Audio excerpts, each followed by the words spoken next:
দাদা জাফরাবাদ পুলিশ দেখলে ক্ষোভে ফেটে পড়ছে, মুখ পুড়ছে পুলিশের প্রতি বিশ্বাস চলানি। ওখানকার মানুষ বিশ্বাস করে না পুলিশকে।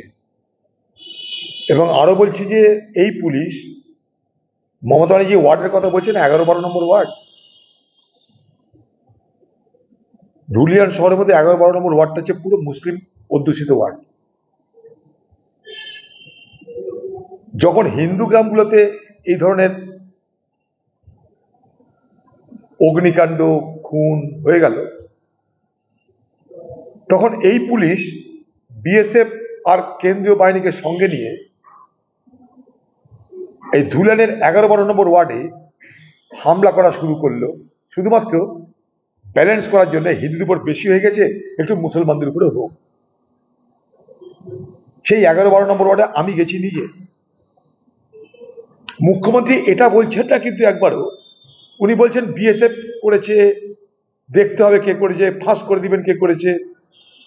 17 জন গুলিবিদ্ধ হয়ে আছে, 17 জন মুসলমান, তার কথা মুখ্যমন্ত্রী বলছেন না কিন্তু।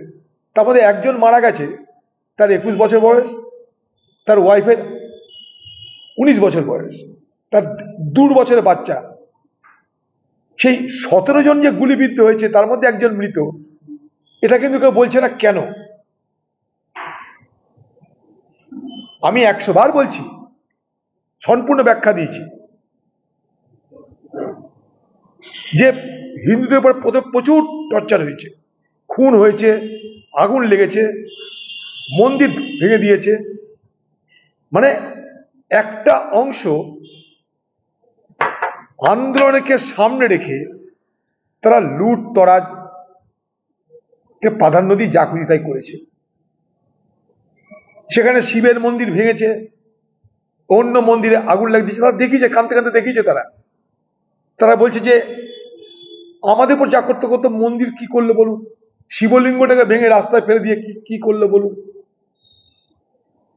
আবার সেখানে ঘোষ সম্প্রদায়ের ছোট্ট একটা অংশ অভিযোগ, তারা ধুলিয়ান বাজারে মুসলমানদের কটা মাছ বিক্রয় করার একটা যে চালা বা সবজি বিক্রয়ের চালা থাকে, সেগুলোতে আগুন লাগিয়েছে। ওখানে এমনও হয়েছে যে একটা কিছু মুসলমান ফ্যামিলি যারা এতদিন ধরে ঘোষদের কাছে দুধ নিত, তারা দুধ নেওয়া বন্ধ করে দিয়েছে। পরিস্থিতিটা কোন জায়গায় গেছে বুঝুন। মানে পরিস্থিতিটা অদ্ভুতভাবে পরিস্থিতিটা বিগড়ে গেল। আজও পর্যন্ত ওই গ্রামে তারা লঙ্গর চালিয়ে মানুষকে খাওয়াচ্ছে। কেন? শুধুমাত্র একটাই কারণ, যে পুলিশের সময় মতন হস্তক্ষেপ না নেওয়ার কারণে যারা সমাজ বিরোধী, যারা সেই এলাকায় দুর্বৃত্ত বলে পরিচিত, এবং দুর্বৃত্ত বলে পরিচয়ের পিছনে তাদের আরেকটা পরিচয়, তারা তৃণমূলের লোক,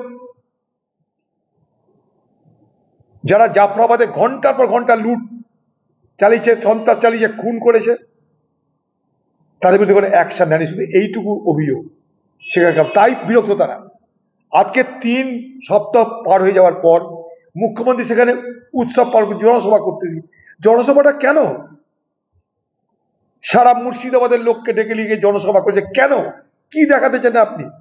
এই জেলার মানুষ সব দিয়েছে, সব এমপি, সব এমএলএ, সব কিছু আপনার। আর নতুন করে কি জনসভা দেখাবেন? কি দেখাবেন? সেখানটাই ডাকছে কাকে? কদিন আগে কাশ্মীরের লড়াইয়ে শহীদ হয়ে যাওয়া ঝন্টু আলী শেখের পরিবারকে। আচ্ছা, একটা শহীদ পরিবারকে মঞ্চে ডেকে টাকা দিয়ে আপনি কি বদান্যতা দেখাতে চাইছেন বলুন তো? তার বাড়ি নদিয়ায়, আপনি সেখানে গেলেন না। আটপাত দলের কোনো, আপনার পাঠানো কোনো প্রতিনিধি দল সেখানে গেল না। আপনি আজ মুর্শিদাবাদে এসে জনসভায় একটা শহীদ পরিবারের মানুষকে আপনি টাকা দিয়ে বদান্যতা দেখাবেন, দয়া দেখাবেন কেন? আপনি নবান্নে ডেকে নিয়ে যেতেন। নবান্নে ডেকে নিয়ে সম্মান দিয়ে তাদেরকে, শুধু টাকা কেন, তাদের একটা ছেলে আছে, একটা মেয়ে আছে, আমি দেখে এসেছি, তাদের শিক্ষা, পড়াশোনা সব ব্যবস্থা করতেন। নবান্ন ডাকুন তাদের সম্মান দিয়ে, তাদেরকে জনসভায় ডাকছেন কেন? একটা শহীদ পরিবার একটা রাজনৈতিক দলের জনসভায় গিয়ে আপনার কাছে সাহায্য নেবে কেন? সে দেশের শহীদ।